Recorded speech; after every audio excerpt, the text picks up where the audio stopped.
تو اس کا مطلب ہے پیپلز امن کمیٹی بالکل نہیں کہ اس میں سب فرشتے نہیں. فرشتے کون کہتا ہے؟ فرشتے میرے گھر میں بھی سب نہیں ہوں گے. تو مطلب وہی والی بات ہے نا کہ آبزرویشن امن کمیٹی کے خلاف نہیں دی ہے, متحدہ کے لیے بھی دی گئی ہے, پیپلز پارٹی میں بھی دی گئی ہے, جماعت اسلامی کا بھی نام ہے, سنی تحریک کا بھی نام ہے, اے این پی کا بھی نام ہے. دیکھیں اب کیا جنرل ضیاء جیسے جرنلز, جنرل ایوب جیسے جرنلز, جنرل مشرف جیسے جرنلز, کیا ان کی وجہ سے پوری پاک افواج خراب ہو گئی؟ نہیں. تو ہر جگہ ایسے ڈسپلنڈ اداروں میں بھی کمپیریزنز ہیں. General Zia, general Musharraf, general Ayub جیسے بھی جرنلز ہیں, جنرل کیانی جیسے بھی جنرل ہیں, جنرل کاکڑ جیسے بھی جنرل ہیں. تو 5 انگلیاں برابر نہیں ہے. امن کمیٹی فرشتے نہیں ہیں, آسمان سے نہیں اترے, لیکن انہوں نے ان کے بھی انہوں نے کیے ہیں یہ چیزیں. بالکل کیے ہیں اور کیے ہوں گے, اور آگے بھی کرتے رہنے کی کوئی گارنٹی نہیں ہے کہ نہیں کریں گے. اور اگر اپنی عزت پہ ہاتھ بڑھ رہا ہو, اپنی جان لینے کے لیے کوئی ہاتھ بڑھ رہا ہو, کم از کم میں وہ ہاتھ کاٹ دوں گا. امن کمیٹی کو بھی وہ ہاتھ کاٹ دینا چاہیے. اب امن کمیٹی کا فیوچر کیا ہے؟ اب امن کمیٹی کا فیوچر بہت اچھا ہے. کیا؟ پہلے وہ ریڈیوس تھے صرف لیاری تک, انشاءاللہ پوری کراچی اور پوری سندھ میں امن کمیٹیاں قائم ہوں گی. اگر بین لگے گا, سب سے پہلے لوگ جو بین کریں گے, اس طرح تو بین نیب بھی بین ہو گئی تھی ولی خان کی, ختم ہو گئی, دوسرے فارم میں آ گئی. آپ اپنے اندر جو عسکریت پسند کہنا چاہیے لوگ ہیں, یا وہ اس کا ونگ ہے, یا جو بھی, ان کو نکالیں گے, کالی بھیڑوں کا فیصلہ کریں گے؟ میں نہیں نکالوں گا. وہ رہیں گے بھائی. میں پریچ کرتا ہوں عسکری. کیا غلطی ہے عسکری پسند ہونے میں؟ صاحب ہم شہر کو ڈی ویپنائز کرنا چاہ رہے ہیں. اس شہر کا آج یہ حال اس وجہ سے ہوا ہے کہ ویپنز ہیں. جنہوں نے یہ حال کیا ہے, جن کے پاس انلیگل ویپنز ہیں, پہلے ڈی ویپنائزیشن وہاں سے شروع ہونی چاہیے. ڈی ویپنائزیشن کا میں نے گورنمنٹ کو جمع کرایا پلان. کیوں نے ڈی ویپنائز ہونے دیا ایم کیو ایم نے؟ انہوں نے اس کو جو ہے کل کر دیا. میرے ڈاکیومنٹس ہیں, میں آپ کو وہ تو کہہ رہے ہیں کہ بھئی جہاں سے بھی شروع کرے گی حکومت, اب جیسے کہ ان کے اپنے آپ ریفرنس جھوٹ دے بولتے رہے ہیں, ہیں, وہ تو خود ریڈی ہیں یہ کرنے. جھوٹ بولتے ہیں. کیا ضرورت ہے شہر میں راکٹ لانچرز رکھنے کی, مارٹرز رکھنے کی؟ یہ کیا تماشا؟ میرے پاس تو یہ پروف ہے کہ ان کا سٹنگ ایم پی اے پنور, نثار پنور, اور ان کا رابطہ کمیٹی کا ممبر یہ جو ہے منگی, ان دونوں پہ کیس ہے. دونوں ڈکلیئرڈ ایبسکانڈر ہیں. وہ میرے دور میں ان کے لڑکے پکڑے گئے, یہ وہاں سے بھاگ گئے. آپ نے کیوں نہیں پکڑا تھا اپنے دور میں پھر ان کو, ہاتھ کیوں نہیں ڈالا تھا؟ میں کمزور تھا. میں کمزور, کراچی کا ایک کمزور باشندہ تھا. میرے بیوی بچے کراچی کے شہر میں رہتے تھے, اس لیے میں نہیں پکڑ سکا. لیکن میں نے کیس ختم نہیں کیا. افسوس مجھے یہ ہے کہ ایک غیرت مند اور بے غیرت دونوں ساتھ کیبنٹ میں بیٹھے ہوتے تھے, نثار پنور اور میں. اس کو بچانے والا کون ہے؟ رحمان ملک ہے. اس کو میں نے, رحمان ملک کو فوراً میں نے بات کر کے ریٹن بھیجا یہاں سے ہوم ڈپارٹمنٹ سے کہ ان کو ای سی ایل میں ڈالو. اس نے ان کو پہلے بتایا فون کر کے انور کو, اور انور نے ان لوگوں کو فوراً بلا لیا لنڈن.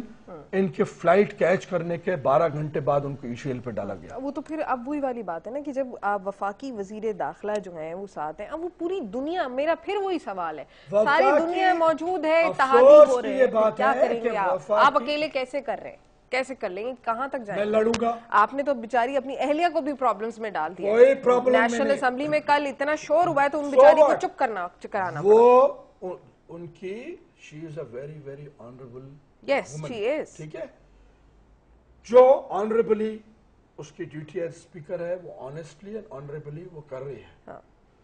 وہ میرے فیصلوں پہ نہ مجھے انفلوئنس کر سکتی ہے, نہ مجھے کرے گی, نہ انہوں نے ایفرٹ کیا, نہ وہ اپنی پوزیشن کو میرے لیے استعمال ہونے دے گی. اس لیے اس نے فیئر چانس دیا اس چیز کا. تو پوری قوم کو کریڈٹ دینا چاہیے ڈاکٹر فہمیدہ مرزا کو, جس طرح وہ ہاؤس کنڈکٹ کرتی آ رہی ہیں ڈے 1 سے. ڈیفینیٹلی. اپوزیشن لیڈر جن کا بننا چاہیے میجورٹی کی وجہ سے ان کو پریشانی نہیں ہو رہی آپ کے اس قسم کے رویوں سے, شعلہ بیانیوں سے؟ روزانہ ذوالفقار مرزا ایک پریس کانفرنس کرتے ہیں, کبھی کچھ کرتے ہیں, ان کے لیے بھی سوچیں نا مطلب. اور پھر جو آپ بیان دیتے ہیں اس کے بعد شہر میں قتل و غارت گری شروع ہو جاتی ہے. آپ شہریوں کے لیے تو میں سمجھتا ہوں, میں چھوٹا سا بچہ تھا تو میری مرحوم ماں وہ پریشان رہتی تھی, اور پچھلے 27-28 سال یا 30 سال آپ نہیں بدلیں گے. جب سے میری منگنی ہوئی ہے, جب سے ڈاکٹر فہمیدہ پریشان ہے, اللہ ان کی پریشانیاں دور کریں گے. اچھا, اب یہ استعفے کی بات بتائیں. آپ نے پہلی پریس کانفرنس جب کی تھی تو اس میں آپ نے کہا تھا آپ نے استعفیٰ دے دیا ہے. نثار کھوڑو صاحب کو کل ملا ہے, کہاں گھوم پھر رہا تھا؟ کبوتر پہ بھیجا تھا استعفیٰ ان کو. دیکھیں, نثار کھوڑو صاحب سے آپ لوگوں کو میرے استعفیٰ کی کاپی لینی چاہیے اور اس میں ڈیٹ دیکھ لینی چاہیے. پھر کبوتر ہی پہ گیا تھا, اس کا مطلب ہے ان تک تو نہیں پہنچا تھا. کل جا کے انہوں نے کہا کہ ہاں جی مل گیا ہے. دیکھیں, ہم بات کر رہے ہیں پولیٹیشنز کی اور پولیٹیکل پارٹیز کی. پولیٹکس میں سب چیزیں جائز سمجھی جاتی ہیں. اس کا مطلب ہے پیپلز پارٹی کے اندر اب بھی وہ لوگ موجود ہیں جو آپ کے لیے بہت زبردست سافٹ کارنر رکھتے ہیں. نہیں, بالکل رکھتے نہیں. میں سمجھتا ہوں کہ اس میں بھی پولیٹیکل مائلیج کے لیے میرا ابھی تک نہیں استعفیٰ منظور کیا گیا. جب پرسوں والی پریس کانفرنس میں لیاری میں نے کہا کہ میں وزٹرز گیلری میں آ کے بیٹھوں گا اگر سیشن ہوا, اور میں وہاں سے جمپ کر کے اپنی سیٹ پہ آ کے ایک دھواں دار تقریر کروں گا, اور ادھر میں ریزگنیشن اپنے ہاتھ سے لکھوں گا, سیکنڈ ریزگنیشن, تب جا کے انہوں نے فٹافٹ کہا کہ اور میں چڑھ جاؤں گا اسپیکر کے ٹیبل پہ, اور ان کو تو ظاہر ہے بہت امبیرسمنٹ ہوتی گورنمنٹ کے لیے, اور میری تقریر جو ہوتی وہ آئی اوپنر ہوتی فار ایوری بڈی, اور کوئی میرا جواب نہیں دے سکتا تھا اس چیز کا, کیونکہ میں فیکٹس پہ بات کرتا ہوں ہمیشہ, اللہ کو حاضر ناظر جان کے.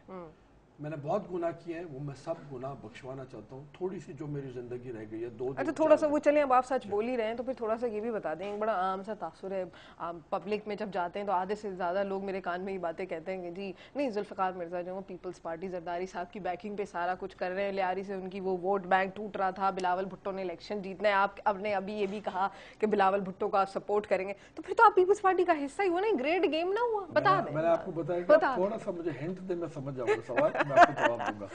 تو آپ بالکل صحیح کہہ رہی ہیں. ایسا ہی بالکل.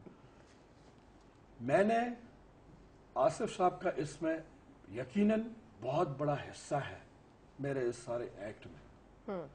میں نے جرت, ہمت, رسک لینا اور ظالموں کو, کرمنلز کو بولڈلی بہادری سے فیس کرنا, یقیناً میں نے اپنے بچپن کے ساتھی آصف علی زرداری سے ہی سبق لیا اور انہی سے سیکھا. اگر آپ سمجھ رہے ہیں کہ مجھے ان کی انسٹرکشنز پہ یہ کیا ہے یا ان کے مرمرنگ یا وسپرنگ پہ کیا ہے,